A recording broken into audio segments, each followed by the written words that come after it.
Bismillahirrahmanirrahim. Assalamualaikum warahmatullahi wabarakatuh. Kami dari kelompok 9 sedang melakukan kegiatan wawancara ke bisnis workflow mengenai bisnis digital. Sebelum memulai wawancara, izinkan kami sebagai pewawancara untuk mengenalkan diri. Pertama, saya Zaharul Aziza dengan NIM 215254064.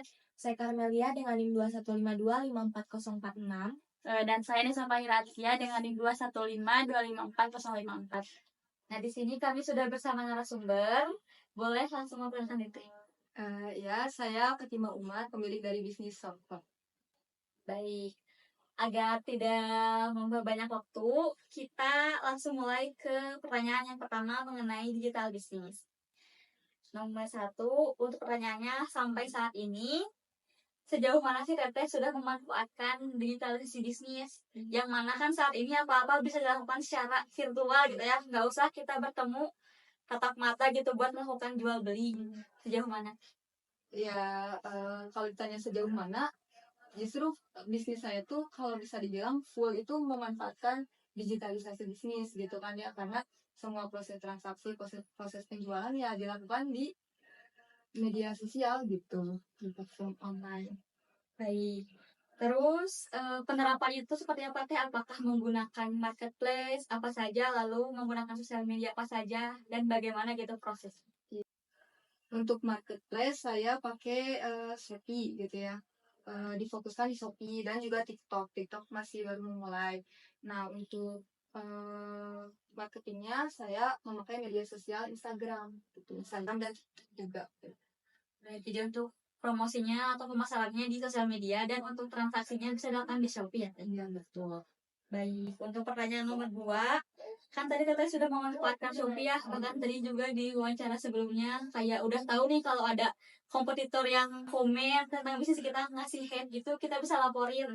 Nah itu tuh Teteh mempelajari itu tuh apakah ada kursus gitu atau Teteh otodidak sendiri gitu? Ya, lebih ke kayak Teteh bisa memanfaatkan e-commerce seperti Shopee, kemudian ke sosial media, mendalaminya gitu, mendalami. Kalau secara teknis sebenarnya saya belajarnya otodidak, tapi otodidak itu sendiri bukan emang benar-benar ngulik dari aplikasinya langsung gitu ya. Kalau misalkan kursus kan bisa dibilang kursus langsung gitu ya, pelatihan itu bukan otodidak. Kalau misalkan kita lihat pelatihan di YouTube itu bisa dibilang juga bagian dari otodidak ya. Nah, saya tuh menempuh jalan itu gitu. Jadi lihat tutorial di YouTube, terus praktekkan sendiri gitu. Selanjutnya, Menurutnya Teh, seberapa penting sih Teh sosial media dan e-commerce bagi bisnis software menurut Teh Iva sendiri?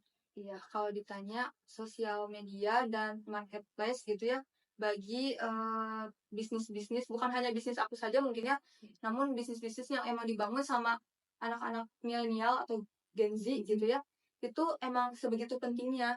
Kenapa? Karena zaman sekarang itu kalau membuat bisnis yang bukan digital gitu ya, bukan bisnis online itu modalnya pasti harus besar, minimal punya ruko. Kalau nggak punya ruko, kita ya bikin lapak gitu di pasar gitu kan ya. Sementara gengsinya anak milenial sama Gen Z itu kan besar, gak mungkin kita bikin lapak gitu kan ya. Nah itulah makanya sangat besar gitu lah manfaatnya bagi kami gitu. Memangkas biaya juga, Memangkas mungkin ya. biaya dan mempercepat terjadinya proses bisnis juga. Ada nggak sih Teh strategi khusus yang dipakai untuk mendigitalisasi bisnisnya ini? Sebenarnya ya itu tadi ya, kalau bicara strategi pasti banyak gitu ya. Tergantung di bidang apa, misalkan di bidang marketingnya atau di bidang kayak penjualannya gitu ya, di bidang administrasinya itu pasti berbeda-beda gitu kan ya. Tapi yang jelas saya mempelajari itu semua, ya yang jelas saya dipelajari gitu lah ya semua strategi itu dan dilakukan juga, jadi ada strateginya gitu. Kalau strategi dalam penjualan ini biasanya kita gimana sih, Mas? Iklan kah atau gimana di digitalisasi bisnis?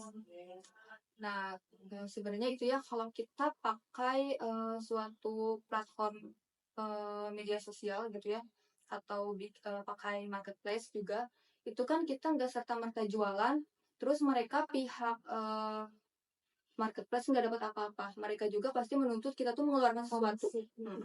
komisi, dan komisi juga nggak bisa kayak kita dari penjualan dipotong, itu bagi mereka masih kurang. Makanya tetap ketika kita mau bersaing di suatu marketplace, kita harus mengeluarkan iklan. Jadi iklan itu adalah salah satu strategi saya. Iklan, terus juga optimisasi judul, optimisasi gambar yang digunakan itu diterapkan juga gitu, biar produk kita tuh selalu naik, selalu kena di algoritmanya kayak gitu. Ya, tadi kan Teteh sempat bilang kalau misalkan untuk digitalisasi bisnisnya tuh menggunakan e-commerce, marketplace kayak Shopee gitu ya, kayak TikTok baru mulai, dan untuk sosial medianya juga pakai Instagram kayak gitu. Nah, untuk penjualan kan pastinya di Shopee ya, fokusnya di e-commerce gitu untuk saat ini. Pastinya kan banyak data-data pelanggan, sama data-data bisnis Teteh dan lain-lain. Nah, gimana sih caranya Teteh buat mastiin kalau misalkan keamanan dari data-data Teteh, data pelanggan tuh bisa benar-benar aman gitu. Ya, pertama karena saya memakai marketplace Shopee, jadi ketentuan kayak keamanan, privasi gitu udah ngikuti standarnya Shopee. Kebetulan Shopee itu data-data dari pelanggan yang masuk ke seller itu hanya 3 ya. Yang pertama nama, yang kedua alamat, sama nomor resi aja gitu. Nah, terus juga data itu tuh akan hilang setelah jangka waktu 2 minggu atau 14 hari.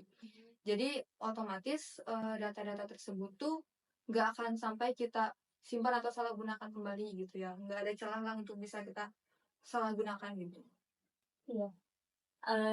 Untuk pertanyaan terakhirnya, tadi kan udah ada beberapa jawaban dari Teteh terkait digitalisasi bisnisnya udah sejauh mana, penerapannya seperti apa, strategi yang dilakukan seperti apa, dan lain-lain.